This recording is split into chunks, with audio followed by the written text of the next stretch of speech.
Hello guys. तो guys आज बात करेंगे हम एनीमिया ऑफ क्रोनिक डिजीज।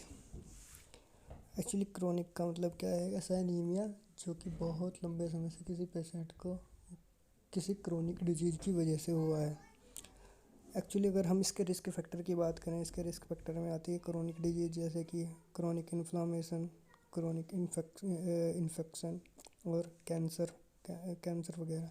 तो ये सब जो होते हैं ये क्रोनिक डिजीज होती हैं। इनकी वजह से क्या होता है, पेशेंट को एनीमिया हो जाता है। तो हम आज इनकी ही बात करेंगे। तो एक्चुअली अगर हम बात करें क्रोनिक इन्फेक्शन में कौन कौन सी डिजीज आती हैं, तो हम यहाँ पे सिंपल सी डिजीज का नाम याद करते हैं। ये है ट्यूबरकुलोसिस। अगर हम बात करें क्रोनिक इन्फ्लामेशन में आता है हमारा रोमेटॉइड आर्थराइटिस। और अगर कैंसर की बात करें like breast cancer, lung cancer और अपना जो कि हॉजकिंस लिम्फोमा है, ये सब इसमें आता है। अगर हम इनकी सब की बात करें, ये सब क्रोनिक डिजीज है, यानी कि the patient is suffering from long time from chronic disease. तो अगर हम बात करें इनमें होता क्या है अगर हम इनकी इसमें बात करें तो क्रोनिक डिजीज की वजह से क्या होता है, साइटोकाइनिन्स रिलीज होते हैं।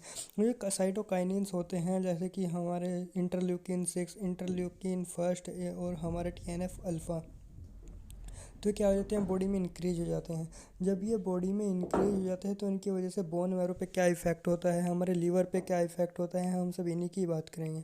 अगर हम बोन मैरो को देखें तो बोन मैरो में क्या होता है, बोन मैरो में इरिथ्रोइड प्रीकर्सर सेल होते हैं जो कि क्या RBC बनाने में हेल्प करते हैं।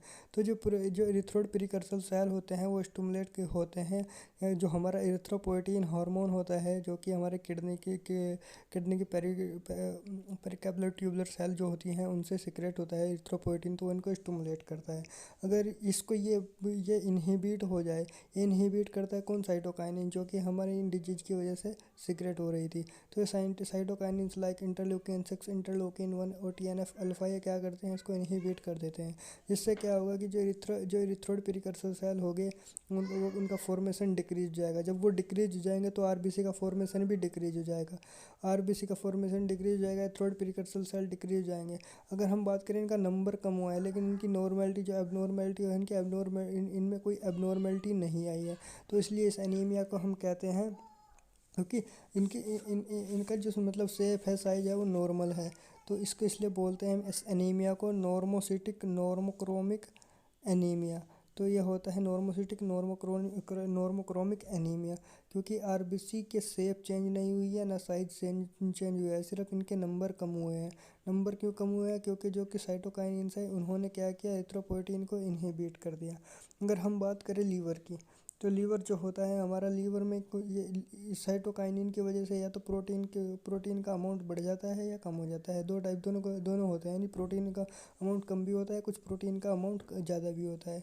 अगर हम बात करें कौन कौन सा प्रोटीन का अमाउंट बढ़ता है, उसमें आता है फेरेटिन और हिपेसिडीन। अगर बात करें कि डिक्रीज कौन सा प्रोटीन होता है, वो होता है हमारा ट्रांसफेरिन। अगर बात करें हम हिपेसिडीन क्या होता है, हिपेसिडीन जो होता है ये क्या करता है, जो हमारा फेरोप्रोटीन होता है उसको इनहिबिट कर देता है, उसके एब्जॉर्प्शन और ड्यूडेनम से सर्कुलेशन में, और जो कि हमारा स्टोरेज आयरन होता है उसके एब्जॉर्प्शन को डिक्रीज कर देता है। तो अगर हम बात करें हिपेसिडीन की, हिपेसिडीन इनहिबिट कर देता है हमारा जो फेरोप्रोटीन होता है उसको इनहिबिट कर देता है। उसके इनहिबिट होने की वजह से जो कि हमारा एब्जॉर्प्शन होता है उसमें प्रॉब्लम हो जाती है, एब्जॉर्प्शन कम हो जाता है, डिक्रीज हो जाता है। कहाँ कहाँ की बात करते हैं एब्जॉर्प्शन, जो कि हमारे ड्यूडेनम की सेल से होता है। ड्यूडेनम की सेल से एब्जॉर्प्शन हो रहा था, वो डिक्रीज हो जाएगा। दूसरा होता है जो कि स्टोरेज आयरन था हमारी मैक्रोफेज में, लीवर की मैक्रोफेज में और बोन मैरो की मैक्रोफेज में, वो कम हो जाएगा। अगर हम इसमें क्या होता है, जब एब्जॉर्प्शन कम हो जाता है या डिक्रीज हो जाता है तो उससे क्या होता है, डेवलप हो जाता है मैक्रोसिटिक हाइपोक्रोमिक एनीमिया। इसको हाइपोक्रोमिक एनीमिया क्यों बोल रहे हैं, क्योंकि इसमें क्या आयरन यूटिलाइजेशन हो नहीं पा रहा है RBC के द्वारा, और उसमें क्या होगा, उसमें पेलनेस बढ़ जाएगी और उसका साइज कम हो जाएगा, इसलिए इसको हाइपोक्रोमिक एनीमिया बोल रहे हैं। अगर चॉइस की बात करें तो फर्स्ट चॉइस हमारा होगा नॉर्मोसिटिक नॉर्मोक्रोमिक एनीमिया, और अगर सेकंड चॉइस की बात करें वो होगा हमारा माइक्रोसिटिक हाइपोक्रोमिक एनीमिया। अगर हम बात करें क्लिनिकल फीचर्स की, अगर हम क्लिनिकल फीचर्स की बात करें एनीमिया ऑफ क्रोनिक डिजीज की, तो हम इसमें एक डिफरेंस देखेंगे एनीमिया ऑफ क्रोनिक डिजीज और आयरन डेफिशिएंसी एनीमिया में। तो सबसे पहले हम आयरन प्रोफाइल को चेक करेंगे। आयरन प्रोफाइल में क्या क्या चेक करेंगे? आयरन प्रोफाइल में हम चेक करेंगे सीरम फेरेटिन। सीरम फेरेटिन का अमाउंट बढ़ा है कि घटा है, सीरम आयरन का अमाउंट बढ़ता है कि घटता है, ट्रांसफेरिन के सैचुरेशन का अमाउंट बढ़ता है कि घटता है, और टोटल आयरन बाइंडिंग कैपेसिटी घटती है कि बढ़ती है। तो सबसे पहले हम बात करते हैं एनीमिया ऑफ क्रोनिक डिजीज की।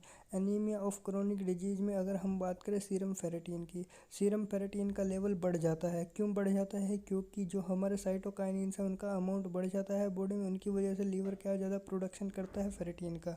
अगर हम बात करें सीरम आयरन की, सीरम आयरन का लेवल घट जाता है। क्यों घट जाता है? क्योंकि जो हिपेसिडिन है, हिपेसिडिन ब्लॉक कर देता है फेरोप्रोटीन को। फेरोप्रोटीन ब्लॉक हो जाए तो एब्जॉर्प्शन रुक जाता है। जब उसका एब्जॉर्प्शन रुक जाता है तो ब्लड में आयरन आ नहीं पाता। तो अगर हम ट्रांसफेरिन सैचुरेशन की बात करें, ट्रांसफेरिन सैचुरेशन में क्या होता है? उसका लेवल घट जाता है। क्यों घट जाता है? क्योंकि ब्लड में आयरन नहीं है। जब ब्लड में आयरन होगा नहीं तो ट्रांसफेरिन के साथ बाइंड नहीं कर पाएगा, तो इसका नंबर भी घट जाएगा। अगर हम बात करें टोटल आयरन बाइंडिंग कैपेसिटी की, अगर हम बात करें यहाँ पर जो ट्रांसफेरिन है वो फेरेटिन के साथ इन्वर्सली रिलेशनशिप में है, तो क्या ये भी घट जाएगा। अगर हम बात करें आयरन डेफिशिएंसी एनीमिया की, तो उसमें क्या होता है? उसमें भी सीरम फेरेटिन घट जाता है, सीरम आयरन घट जाता है, और ट्रांसफेरिन सैचुरेशन घट जाता है, और जबकि टोटल आयरन बाइंडिंग कैपेसिटी बढ़ जाती है। अगर हम बात करें इस रेशो की, तो सीरम ट्रांसफेरिन रिसेप्टर और इसके डिनोमिनेटर में आता है फेरेटिन। फेरेटिन का लेवल इसमें आयरन प्रोफाइल में बढ़ा हुआ है, तो क्या होगा? ये घट जाएगा, 1.5 से कम होगा इसमें एनीमिया ऑफ क्रोनिक डिजीज में, जबकि आयरन डेफिशिएंसी एनीमिया में ये ज़्यादा होगा 1.5 से। अगर हम बात करें ट्रीटमेंट की, ट्रीटमेंट में क्या करना, सबसे पहले क्या करना चाहिए? अगर किसी को एनीमिया हुआ है क्रोनिक डिजीज की वजह से, तो उसके तो सबसे पहले उसका प्राइमरी काउज जो है उसको ठीक करना चाहिए। कौन सा प्राइमरी काउज? जैसे कि हमारा किसी को क्रोनिक इन्फेक्शन है, जैसे कि टीबी यानी कि ट्यूबरकुलोसिस, यानी कि दूसरा क्रोनिक इन्फ्लामेशन है लाइक रोमेटॉइड आर्थराइटिस, तीसरा कैंसर वगैरह है, तो इन सबको पहले ट्रीटमेंट करना है। जैसे ब्रेस्ट कैंसर, लंग कैंसर, और हमारा ये होजकिन लिम्फोमा, इन सब को पहले सबसे प्राइमरी ट्रीटमेंट करना है। इनका सबसे पहले ट्रीटमेंट करना है। अगर हम कैंसर की बात करें, अगर कैंसर वाले पेशेंट को एरिथ्रोपोइटिन दिया जाए तो क्या कंडीशन रिमूव हो सकती है।